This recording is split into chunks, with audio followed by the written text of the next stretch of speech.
As a general rule of thumb, when more energy is consumed than expended, we gain weight. On the contrary, if we expend more than what we're consuming, the tendency is to lose weight.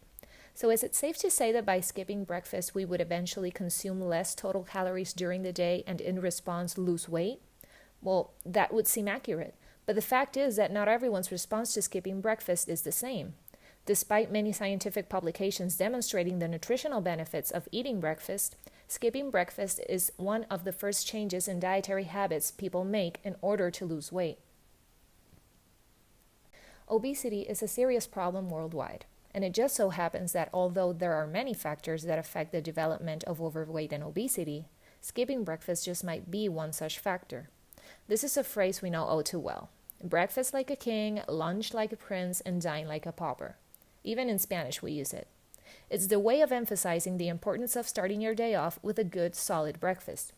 As a dietitian, I use it a lot when educating about what a good eating pattern entails. However, not everyone is able to follow it. Some people don't eat breakfast because they don't wake up feeling hungry. Some just don't have the time to prepare it, and some find that by skipping breakfast, they are cutting back on extra calories that would eventually help them lose weight. Whichever the case, skipping breakfast is considered an unhealthy dietary habit associated to increased prevalence of weight gain, increased BMI, and obesity. Breakfast foods contain nutrients that are not consumed at eating occasions later in the day, and it's nutritiously dense. That's why it's considered the most important meal of the day. Its calorie contribution varies from 300 to 500 calories or 15 to 25% daily energy intake, depending on individual resting metabolic rate. Since we're essentially breaking fast, this meal also plays a role on regulating blood glucose levels. How can we expect to be more productive, attentive, and full of energy on an empty stomach? Breakfast is a very diverse term. Not every study has a single standard definition of what accounts as an actual breakfast. Whichever the reason to sacrifice this very important meal, the body will make sure to remind you of your decision eventually. Kids benefit from starting the day with a healthy breakfast. Research shows that kids who eat breakfast regularly tend to be more alert in school and therefore are able to learn better. They also are less likely to be overweight than kids who skip breakfast regularly. The Academy of Nutrition and Dietetics is a strong advocate for the first meal of the day, stating that skipping it has been associated with higher adiposity measures in children and adolescents and reduced intake of many nutrients, such as vitamin A, E, C, B6, and B12, folate, iron, calcium, phosphorus, magnesium, potassium, and dietary fiber. Given the high benefits of eating breakfast, evidence shows that the consumption has declined in recent decades.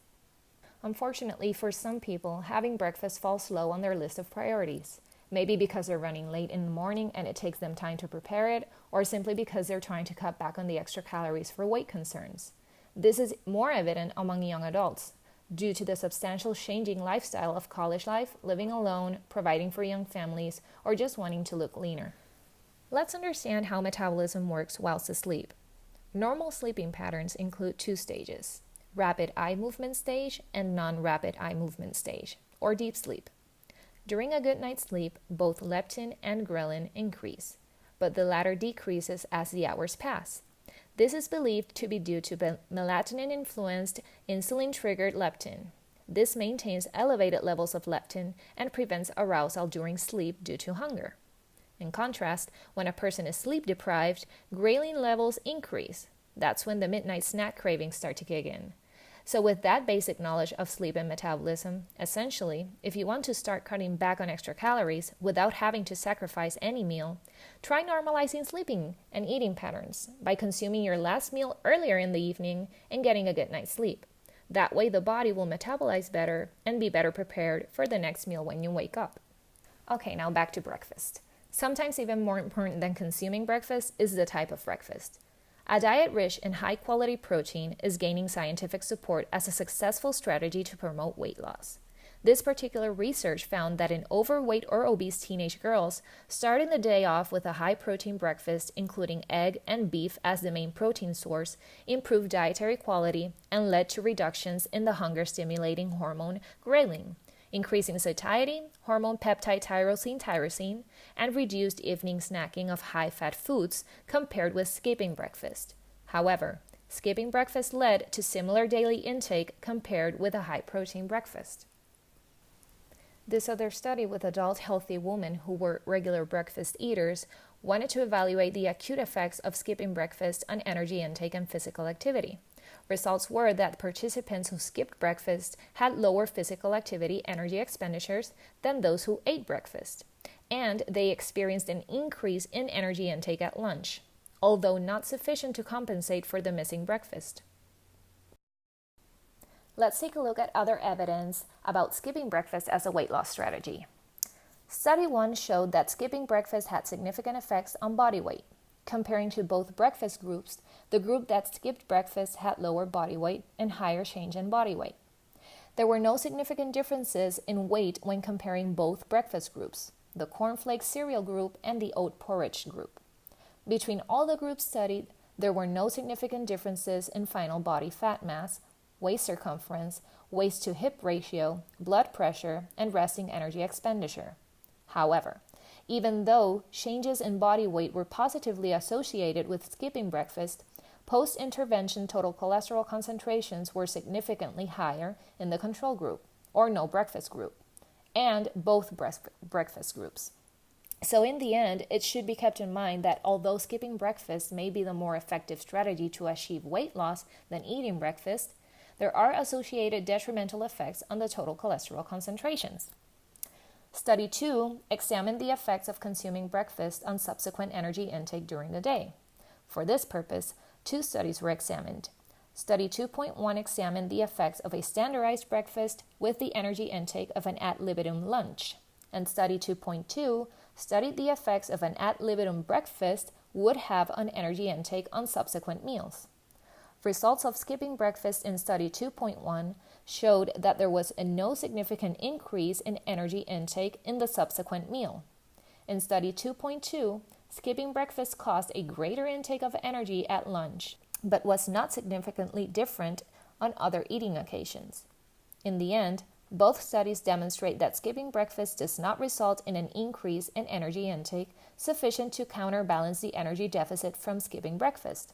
As the prevalence of overweight and obesity increases, the search for answers as to whether or not to eat breakfast can be expected to mount. Study 3 aimed to examine the relationship between breakfast skipping and type of breakfast consumed with nutrient intake, adequacy, and adiposity status. Kids benefit from starting the day off with a healthy breakfast. Research shows that kids who eat breakfast regularly tend to be more alert in school and therefore are able to learn better. They're also less likely to be overweight than kids who skip breakfast regularly. As dietetic practitioners, we need to reinforce the importance of not only eating breakfast, but that they are healthy choices.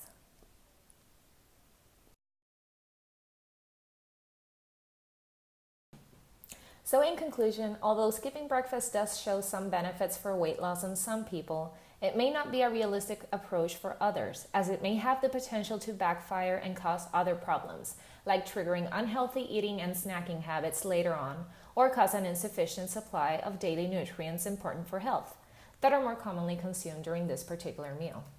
For this reason, the strategy of skipping breakfast for weight loss purposes remains inconclusive.